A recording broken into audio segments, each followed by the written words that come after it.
Hey guys, welcome back to Push Square and our next episode of Push Square Deep Dive. Now this is the show where we take a deeper look at the worlds, story and characters of your favourite PlayStation exclusives. And today's video, it's a bit of a controversial one. You'll have seen the title by now, the thumbnail, so I might as well just say it. I think The Last of Us Part 2 is better than Part 1. Now I know that's going to be sacrilege to a lot of Last of Us fans out there, but I am tired of hiding in the shadows, tired of shying away from the truth, and tired of not having the conviction to admit that Naughty Dog actually made a game that was better than Part 1 in almost every way. But why am I coming out with this video now? Well, there's a couple of reasons. The Last of Us Part 1 has just come out a few weeks ago. I've been playing through that. The Last of Us Day is coming up just a few days after recording this. And to be honest, I've been here 6 months now and I am a little ashamed that I haven't made this video yet. So this video is going to be a bit more of a personal analysis of this thing. Of course, not everyone will agree, but let's keep it civil. And of course, there's going to be spoilers ahead. But before we get to those spoilers, here's a little bit of context. The Last of Us Part 2 was announced at the tail end of 2016, just 3.5 years since Part 1 was released on PS3. Now, up until this point, a sequel hadn't even crossed my mind, and to be honest, I didn't want one either. Problem is, I'm a very weak-willed person when it comes to games, so I knew damn well that I was going to play it, and I knew damn well that I was going to get excited about it as well. But at the same time, I was very anxious. The Last of Us had changed my perception of games. It changed what I thought was possible in the medium. And I'm not being hyperbolic when I say I doubt I would be here making videos today for you had it not been for The Last of Us. But alas, there I was, sitting like a fool on Friday the 19th of June 2020, nervously awaiting the postman who usually delivers around 10, but on this fine day decided to deliver closer to 11. And no, I've never forgiven him. Across that fateful weekend, I blasted my way through the 23-ish hour campaign in just 3 sittings. And there I was in the early hours of a Monday morning, crying my eyes out as the credits of Part 2 rolled. But let's not get too ahead of ourselves. I pretty much knew The Last of Us Part 2 was going to be special from its opening few hours. This intro was a mixture of worry, happiness, anxiousness, and then full-on dread as we navigate Joel and Ellie's new life together. But then, oh no, why aren't they speaking? Who's this new girl? Is she referring to Joel? It was a lack of similarity to the original that really drew me in. There's a massive temptation to try and capture lightning in a bottle twice, and that was one of my major worries with this game. But from the opening hours, we know that Part 2 isn't trying to create its own Sarah moment, or any other moment for that matter. Instead, it was trying to establish its own identity and show us that this was going to be a far more complex experience from what came before. And that complexity started with, well, that death.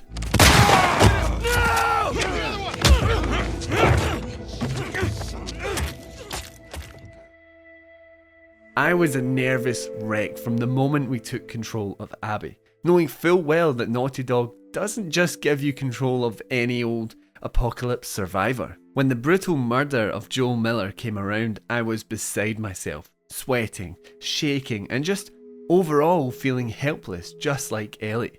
It was merciless, it was unglamorous, it certainly wasn't the hero's death I bet many of us were expecting for this character.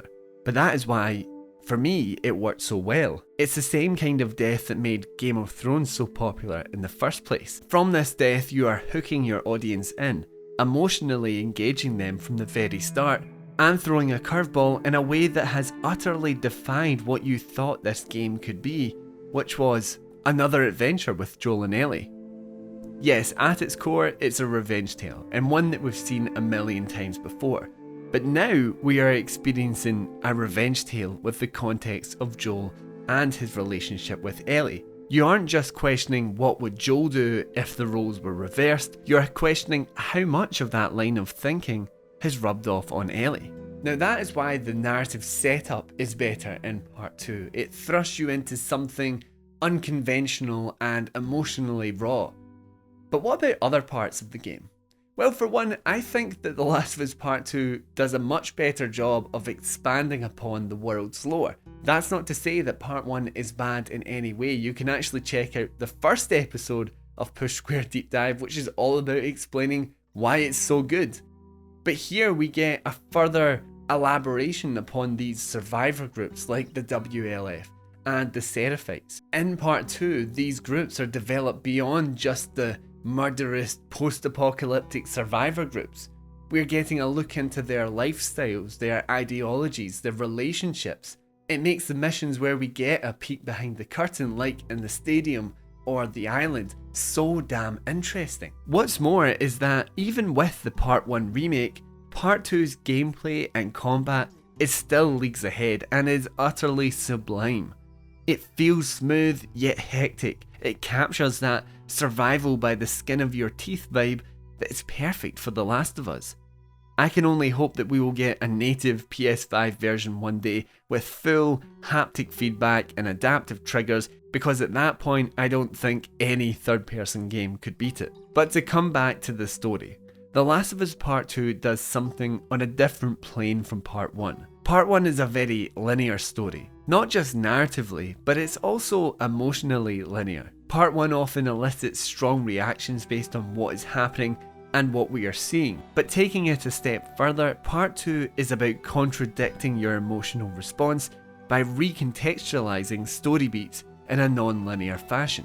After the death of Joel, we are angry, we are committed, we are full of hate, but then as we progress through Ellie's 3 days in Seattle, we start to lose our edge as we see her turn her back on her friends. Discovering that Ellie actually knew that Joel killed the Fireflies and that Abby's gang were simply seeking revenge gives us a moment of pause, as up until this point we'd given her the benefit of the doubt that she still didn't know the truth about Joel. Then as we progress through Abby's half of the game, it's all about retroactively developing the characters that up until this point had just been targets that we had been mercilessly crossing off a list. Owen, Manny, Nora, Mel.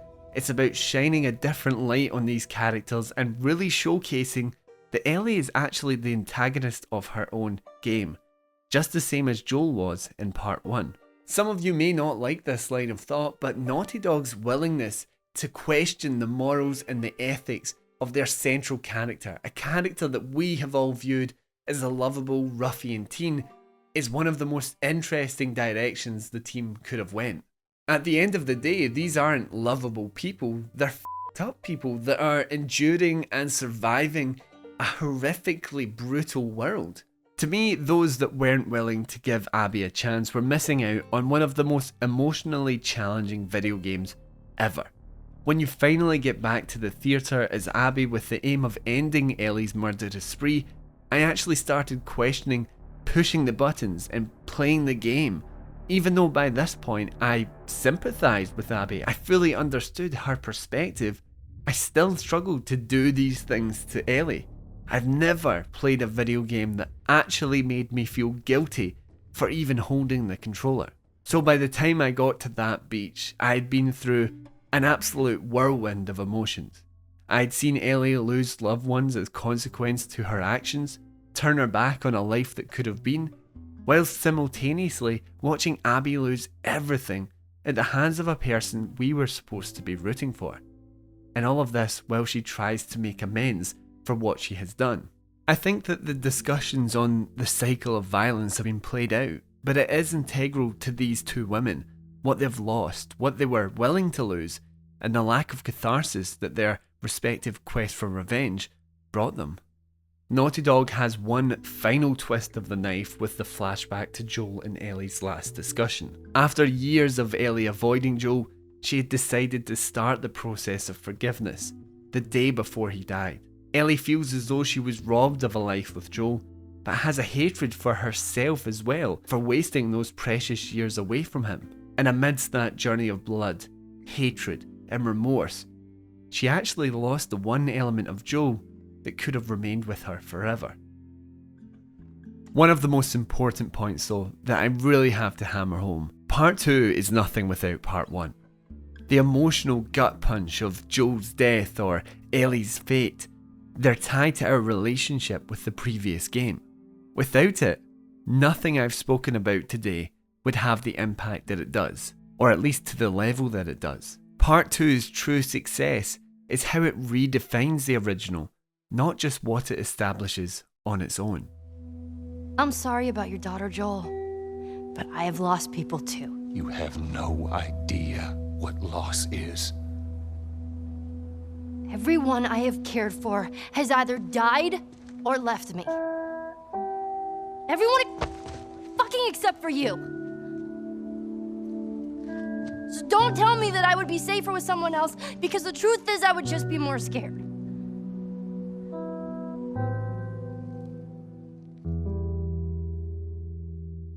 The complexities of The Last of Us Part 2 elevate its experience above that of the original, but only because it has the willingness to build upon those foundations in new and interesting ways, giving time and space to characters that in any other video game would have been one-note villains, defying the need to rehash what came before. But I don't just love The Last of Us Part 2 because it challenges what it means to be a sequel. I love this game because it challenges my perception on characters that have become so intertwined with my love for video games. And it's for that reason that I think The Last of Us Part 2 is better than Part 1.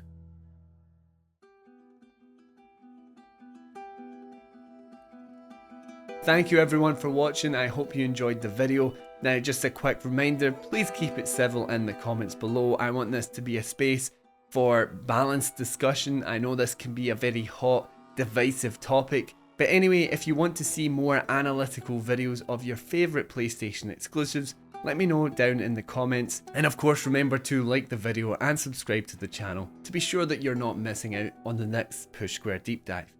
Anyway guys, I'll see you next time on Push Square.